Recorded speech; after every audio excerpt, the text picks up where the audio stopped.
All right, I think I got a pretty decent deal on the good old Facebook Marketplace.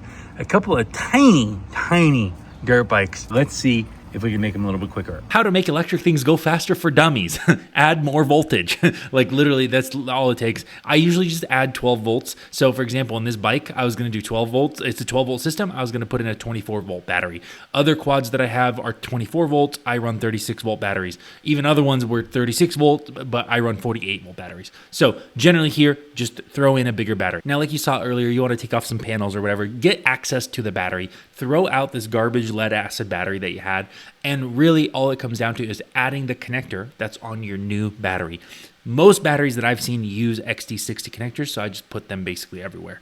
Now, this battery came from a hoverboard that I ended up buying one time 20 different hoverboards, and so I was able to salvage some batteries that work. And normally, just by upgrading your voltage, you get to enjoy a slightly faster electric build, right? So that's super cool. But the problem with this dirt bike is the moment I put that battery in there and I flipped it on and I gave it some throttle, it got stuck in full throttle. That's it. And it was just always full throttle. There was no throttle control. And so unsure of, was this the controller or was it the throttle? I don't care. I just ended up ordering both. I got a controller, a 24 volt controller, even though this is a 12 volt dirt bike. And I got a nice little thumb throttle. I realized for kids, the thumb throttle is so much nicer.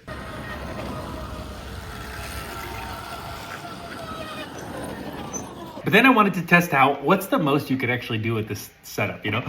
So 12 volt motor, 24 volt controller, how big of a battery? And so I put a 36 volt battery in there and I uploaded this short. Yesterday, one of the kids brings back this dirt bike with the motor scorching hot and I mean smelling and smoke a little bit. And I was like, oh no, I ruined it. That's fine. We have another perfectly unmodified dirt bike, right? It's like, no, wrong. My son was on that dirt bike and he ended up leaving it in front of my truck when I left. And so I ended up running it over and scratching, bending up the handlebars, tearing up the seat. So that one's messed up now. I'll try to straighten it out and whatnot, but now it doesn't have a motor, right? So I took off the motor from the bent one and put it on the green one, from the pink one to the green one. So anyways, it literally, I got these on May 30th. And it's now June 12th. And we're talking a literal 14 days. We go from being excited to getting these basically a good deal on these basically brand new dirt bikes to then modifying them and making them a little bit quicker and having more fun to them, both of them being broken. Like, such is life, Royce. Anyways, thanks so much. More modifications and electric builds to come. So subscribe, like, comment, whatever. You know what to do.